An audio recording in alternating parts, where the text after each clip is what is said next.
अस्सलाम वालेकुम जी। आज मैं आपके पास कलंदर पाक सैयद शेर अली शाह साहब रहमतुल्लाह अलैह की शख्सियत है, जो आपकी जो ज़ाती अक़दस है, जो मेरे दादाजी का जो उनसे रिश्ता है, वो आपने पहले पार्ट में पहली किस्त में तो सुन लिया। आज मैं आपको मज़ीद कुछ अर्ज़ करना चाहता हूँ। मेरे मुर्शिद करीम सहीवाल से, चीचा वतनी से बूरे वाला तशरीफ़ लाए। कुछ अर्सा उन्होंने वहाँ क़याम फरमाया और बूरे वाला से आप फिर वापस चलते चलते आप कसूर शरीफ तशरीफ़ लाए। उस वक़्त पाकिस्तान नहीं बना था। आपका ताल्लुक़ कुन्नन अफ़गानिस्तान से है। आप अफ़गानिस्तान से तशरीफ़ लाए। कुन्नन वहाँ पे एक सूबा है, वहाँ के आप रिहाइश पज़ीर थे। आप देखें कि आपको अल्लाह की मोहब्बत में ऐसे गर्क हुए कि आपने अल्लाह की मोहब्बत में हर चीज़ को छोड़ दिया। दुनिया की को होश नहीं रही, माँ बाप को छोड़ा, आपने शादी नहीं फरमाई, दुनिया की ख्वाहिशात को तर्क किया। और ये तर्क करने का सिलसिला कैसे हुआ? बाबा जी, दादाजी ने मुझे ये बात सुनाई। आप फरमाते हैं कि हम अमीर आदमी थे, अमीर घराने से मेरा ताल्लुक़ था। तो मेरी दुनिया कैसे बदली? मेरी दुनिया, आप फरमाते हैं, ऐसी बदली कि हम कुछ दोस्त थे, बाबा शेर शाह रहमतुल्लाह अलैह की बात सुना रहा हूँ, कि हम चले गए सैर के लिए अफ़गानिस्तान में। उस ज़माने में कुछ दिनों के लिए सैर पे गए। कोई 10, 15, 20 दिन के सैर सपाटे के बाद फरमाते हैं कि मेरे पास ज़्यादा रहा, हमारे दोस्तों के पास ख़त्म हो गया, पैसे नहीं थे कि हम वापस जाते। तो सब दोस्तों ने मशवरा किया कि ऐसा करते हैं कि और कोई तरीका तो है नहीं, रात हम यहाँ पड़ाव करते हैं, तो रात को किसी काफ़िले को, गुज़रते हुए लोगों को लूटेंगे। वो लूटने से जो माल हासिल होगा उससे हम घर पहुँच जाएंगे। तो ये बात उनकी आपस में तय हो गई, वो सो गए।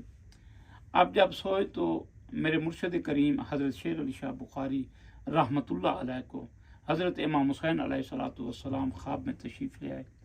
आपने फरमाया कि तू हमारी नस्ल है, हमारा खून है, तुमने इसका इरादा कैसे किया लूटने का, सोचा भी कैसे है?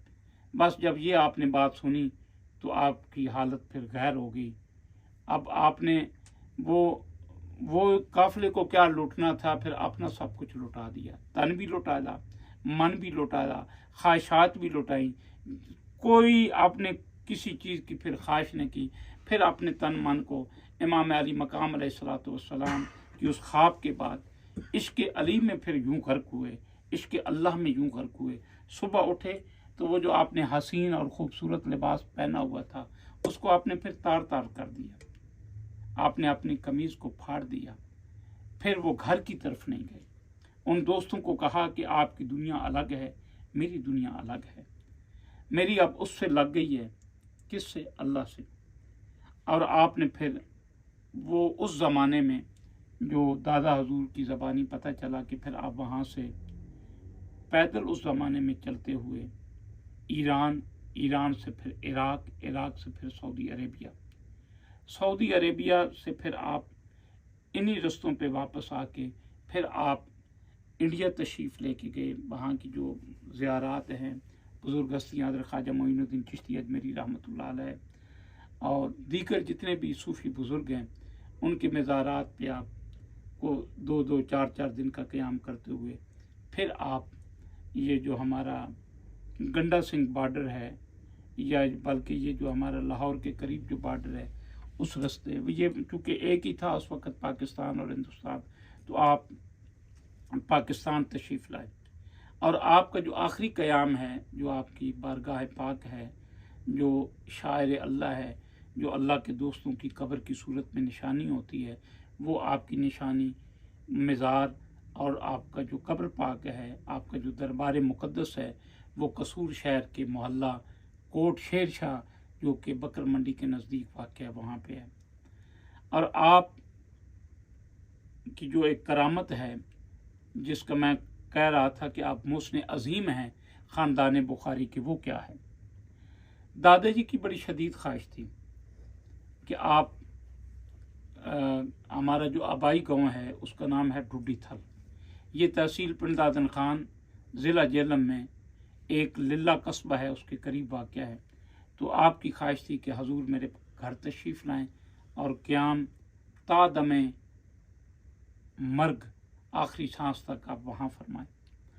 तो मेरे दादा हजूर आपको कसूर शरीफ से आप ड्यूटी शरीफ लेके गए और आपने वहाँ क़याम फरमाया।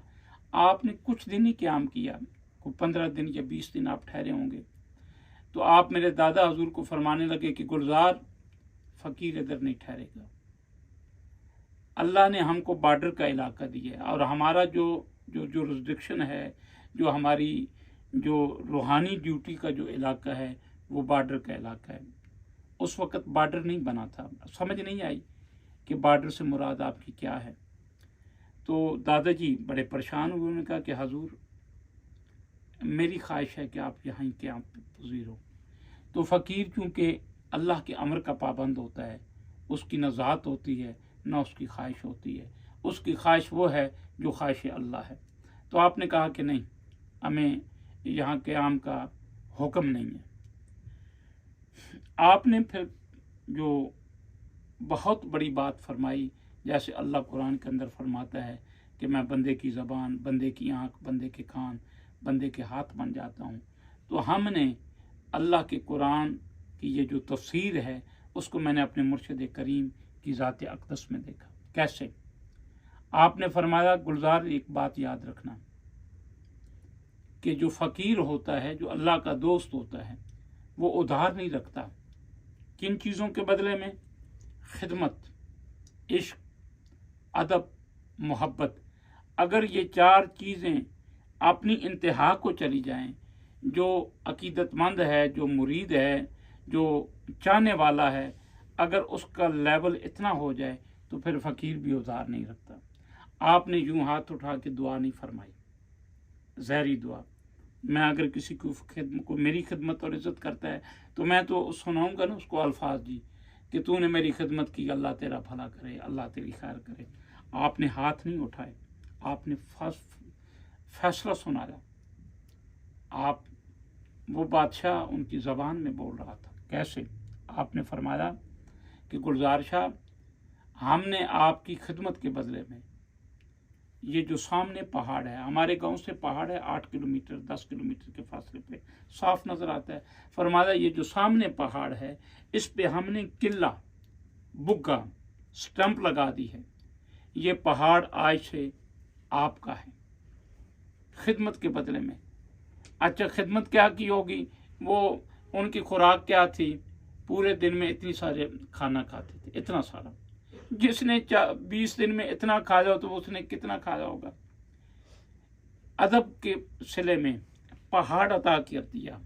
और कौन सा? आपने फरमाया कि ये पहाड़ हमने आपको अता किया, इस पहाड़ से आपकी आने वाली 4 नस्लें रिज़्क़ खाएंगी। नंबर 2 नस्लें आ गई। और नंबर 3 हमने आपको 2 बादशाहियाँ अता की, एक दीन की और एक दुनिया की। और आपने जो चौथी बात फरमाई, वो फरमाया कि मैं अपने तालब को, तालब से मुराद अकीदतमंद जो अपने मुर्शिद की तलब रखता है, आपने फरमाया मैं अपने तालब को 2 मकाम पे नहीं छोड़ता, एक इस दुनिया में और एक कब्र में। फरमाया कि जब तुम कब्र में आओगे तो पहले हम मिलेंगे। और आप जब ये गुफ्तगू फरमा के कसूर रवाना हो गए, पाकिस्तान बन गया, तो बॉर्डर से पता चला कि कसूर बॉर्डर है। एक उनकी बात समझ आई, बॉर्डर से मुराद। फिर आप उनको मिलने के लिए गए तो आपने फरमाया कि गुलजार तुम सीधा कराची चले जाओ। अब ये जो इश्क स्कूल ऑफ थाट है, जैसे बाबा शेर शाह रहमतुल्लाह अलैह आशिक़ अल्लाह थे, ये जो आशिकों की बारगाह होती है, इसमें आप ना क्रॉस क्वेश्चन नहीं कर सकते। जैसे उन्होंने फरमाया कराची जाओ, तो वो आगे से ये नहीं कह सकता अकीदतमंद और गुलाम की क्यों। आपने फरमाया कराची जाओ, अब देखें ना, मानने वाले का यकीन भी देखें। उन्होंने सवाल ही नहीं किया, वो स्टेशन पे गए, कसूर रेलवे स्टेशन पे कराची का टिकट लिया और आप कराची की तरफ रवाना हो गए। अब ये सारा प्री प्लान है, जो भेज रहा है उसको सब पता है। अब जब ये कराची दादा हजूर मेरे उतरे वहाँ पे रेलवे स्टेशन पे, तो हमारे गांव में हिंदू रहते थे। वो जो हिंदू हैं उनकी मुलाकात होती है रेलवे स्टेशन पे। मेरे और आपके ख्याल में अचानक हुई, लेकिन जो भेज रहा है वो प्री प्लान भेज रहा है, उसको उनको सारा पता है। वो हिंदू बख्शी रामदास थे हिंदू, वो मेरे परदादा साहब के बड़े मोतकिद थे। उन्होंने दादाजी को कहा कि आप गुलजार हुसैन किधर फिर रहे हैं। उन्होंने कहा कि मैं किसी दोस्त को मिलने आया हूँ।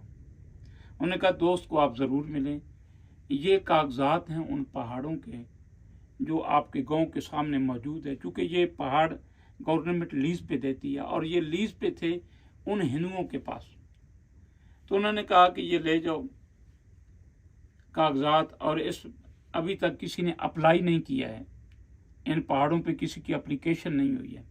दादा हजूर ने वो कागजात लिए और वो उस वक्त दफ्तर भी क्योंकि मादनियात का कराची में ही था, तो आपने फॉर्म लिए, वो फिल कराए और अप्लाई कर दिया और उनको वो रिसीविंग चिट मिली जो उन्होंने 4 मुख्तलिफ पहाड़ों पे दरख्वास्त दी थी अपना माइनिंग के लिए।